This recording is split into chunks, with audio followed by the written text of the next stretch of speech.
So good morning everyone. Times of India का newspaper reading का आज मेरा थर्ड वीडियो है। एक्चुअली मैं कल अपलोड नहीं कर पाया था, एक वीडियो में मैं बाहर गया हुआ था। सो पहले हम वोकेब नोट करेंगे। आज हम आर्टिकल स्टार्ट कर देंगे, तो पहले हम वोकेब स्टार्ट करते हैं। जो जो वर्ड है इस आर्टिकल के अंदर वो लिख लेते हैं। तो first word is reel. Reel एक वर्ब है। वैसे इस आर्टिकल के अंदर इस वर्ड को यूज किया गया रीलिंग की तरह। अब रीलिंग तो पता ही होगा, मतलब जैसे कोई आदमी चल भी नहीं पा रहा हो, लड़खड़ा के चल रहा हो, उस टाइप की सिचुएशन। तो हम लिख सकते हैं to walk without being able. Okay, so next word है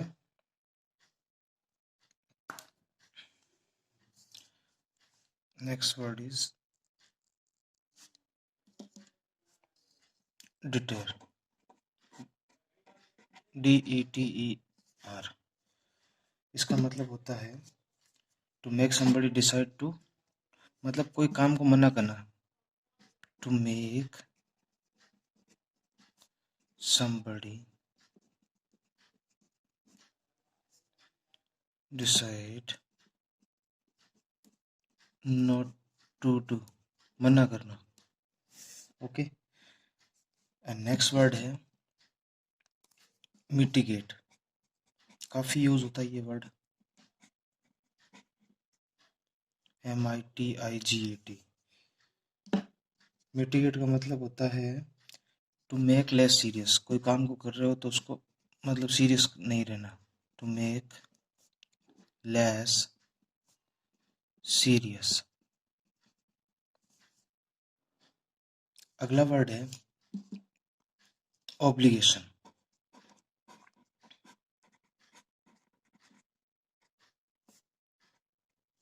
ऑब्लिगेशन का मतलब क्या होता है, कोई स्टेट के अंदर जो कोई भी चीज चल रही होती है ना,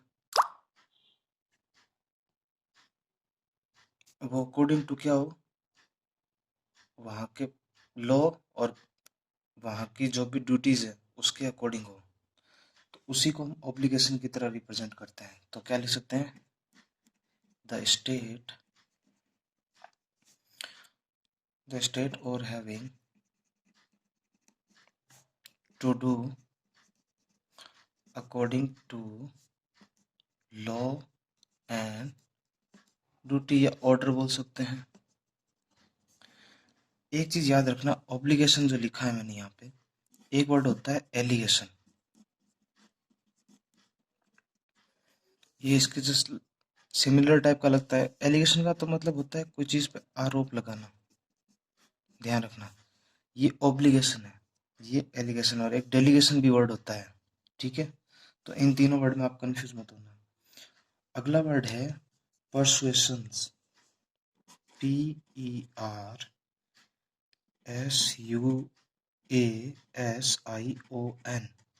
परसुएशन। परसुएशन का मीन्स, अब कोई भी मतलब बात हो रही, डिसीजन लेना है, अब पता है वो कैसे लेना है, क्यों लेना है, तो सब बस हाँ कर देते हैं।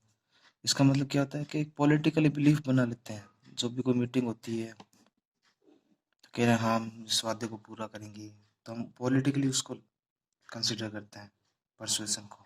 ओके, इसके बाद वर्ड आता है इनएडिक्वेट।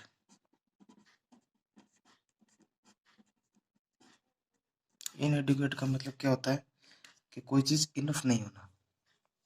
ओके, सो इसका मतलब हो जाएगा नॉट इनफ, मतलब काफी नहीं है। इनफ का मतलब काफी नहीं है।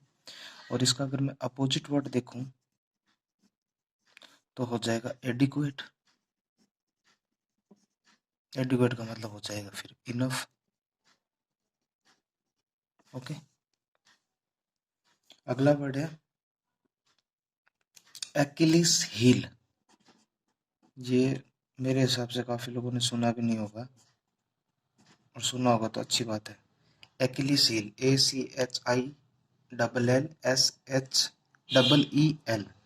एक्किलीज हील का मतलब कि आपका वीक पॉइंट क्या है।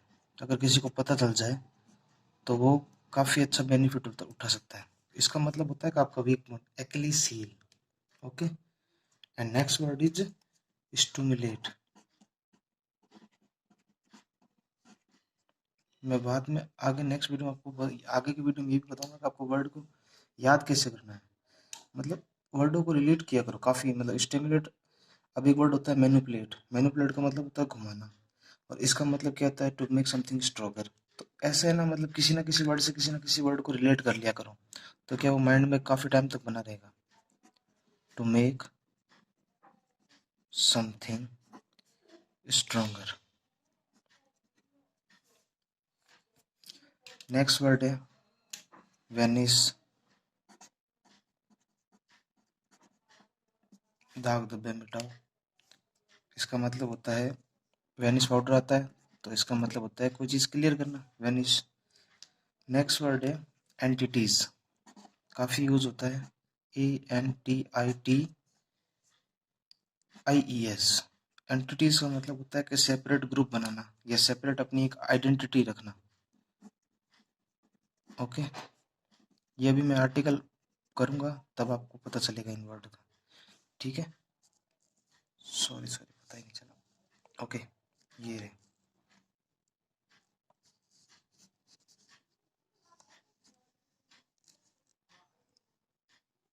ये हो गया। एंड लास्ट वर्ड है प्रिवेरिकेट। प्रिवेरिकेट, PREVARICAT।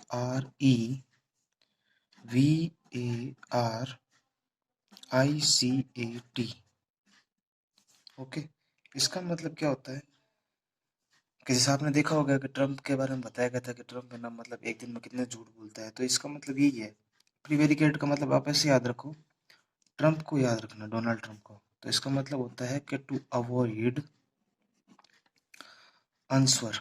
कोई भी क्वेश्चन आपसे पूछा है, आप आंसर नहीं देना चाहते हो, तो फिर आप क्या करोगे, जो क्वेश्चन आपसे पूछा गया है, क्वेश्चन जो पूछा गया है directly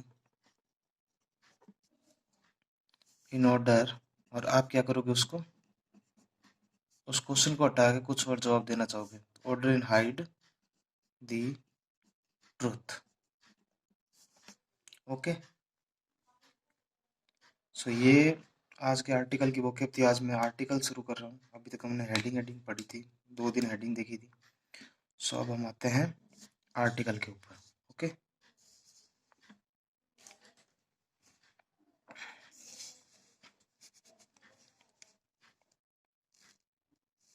article is about the Paris agreement. Okay, ये पूरा अबाउट है Paris agreement is not enough बोल रहा है।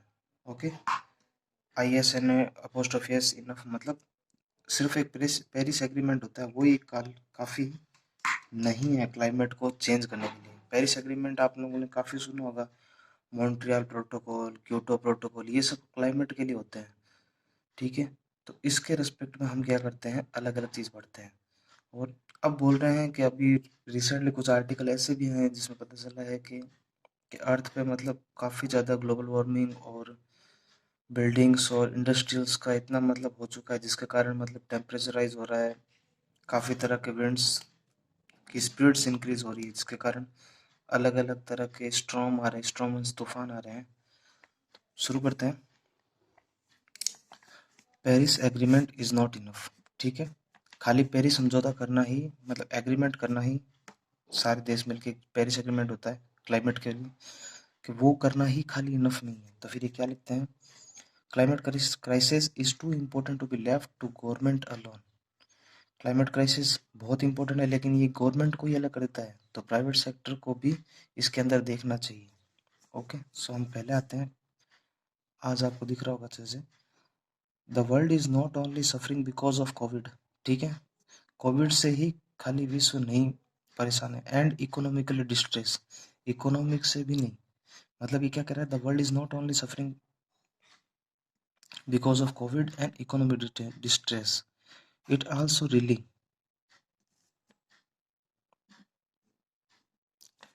Railing due to climate disaster. मतलब लड़खड़ाता हुआ एक क्लाइमेट डिजास्टर है, वो भी एक खतरनाक है। This year 2020 is likely to be one of the 3 warmest year, warmest का मतलब गर्म, गर्म years on record, and 2011 to 20, 10 साल हो गए तो decades will be the warmest decade on the record. 2020 has witnessed increase of wildfires, new extreme temperature on land, sea, and especially in the Arctic, and record number of hurricanes. hurricanes या hurricanes बोलते हैं, जो America और इस side में जो तूफान आते हैं, स्ट्रॉम आते हैं, उनको बोला जाता है, जो तेज हवाएं चलती हैं इन अटलांटिक और आर्कटिक के अंदर। अब ये वाइल्ड फायर्स और एक्सट्रीम टेम्परेचर और लैंड का मतलब क्या, अभी आपको पता होगा, अमेरिका में एक जगह है, उसको शायद क्या बोलते हैं मेरे को याद नहीं है, वहाँ पे अभी टेम्परेचर सबसे ज़्यादा नोट किया गया है। उससे पहले अल अजीज़िया मतलब ऐसा कोई नाम था, अफ्रीका की एक जगह वो था, उसको भी पीछे छोड़ के अमेरिका का एक ऐसे जगह हो गई है, शायद कैलिफोर्निया के नीचे आसपास कहीं का है। तो लैंड का टेम्परेचर इंक्रीज हो रहा है, ये सब के बारे में बोल रहे हैं। ओके, तो हम नेक्स्ट चलते हैं। But this extreme have not deterred, deterred का मैंने आपको बताया था, to make something to not to do, decide to not to do, countries for investing in fossil fuel. Extreme have not deterred country for investing in fossil fuel, fossil fuel के अंदर investment को रोकना। In 2020 G20 countries have committed over $230 billion in fossil fuel। मतलब G20 countries, G20 के जो सम्मेलन होता है, जो कॉन्वेंशन होता है, उसके अंदर जो कंट्रीज आती है, उनमें से सारी कंट्रियों का ओवरऑल मिला के 230 बिलियन तो इन्होंने फॉसिल फ्यूल के ऊपर, इंडस्ट्री को रिवाइव करने के लिए, और इंडस्ट्री को रिवाइव मतलब वापस पुनर्जीवित, रिवाइव का मतलब वापस रीजनरेट करना, रीजनरेट किसको करना, द इकोनॉमी को। Compare to 150 billion in clean energy, energy को क्लीन के लिए ओनली 150, और इकोनॉमी को रिवाइव करने के लिए फॉसिल फ्यूल के अंदर 230। इंडिया आर परस्यूइंग, परस्यूइंग का मतलब आगे की ओर, मतलब किसी चीज़ को बढ़ाना, ये वर्ड मैंने ले लिया था। Pursuing are major expansion in fossil fuel supply, therefore despite, इसके अलावा 7% decline in CO2 emission due to economic slowdown 2020। जो भी मतलब एनर्जी जितनी भी क्लीन हुई थी, वो लॉकडाउन लगने की वजह से, मतलब कार्स नहीं चली, पॉल्यूशन कम हुआ, उसके वजह से जो हुआ वो तो ये 2020 के कारण हुआ था। In current policies of countries have put the planet at 3.2 degrees Celsius temperature increase trajectory। अब द emission gap report, एक ये रिपोर्ट जनरेट होती है, recently release by the UN environment programme, United Nation of environment programme के through launch होती है emission gap की।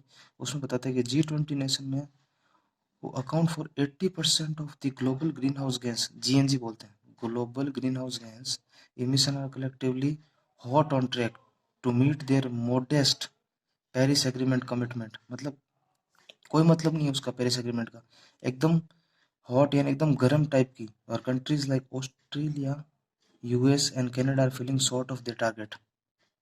So why is that 5 years after the historic Paris Agreement was signed, the global effort to fight climate change are in tatters, and how can we turn the tide and galvanize global action?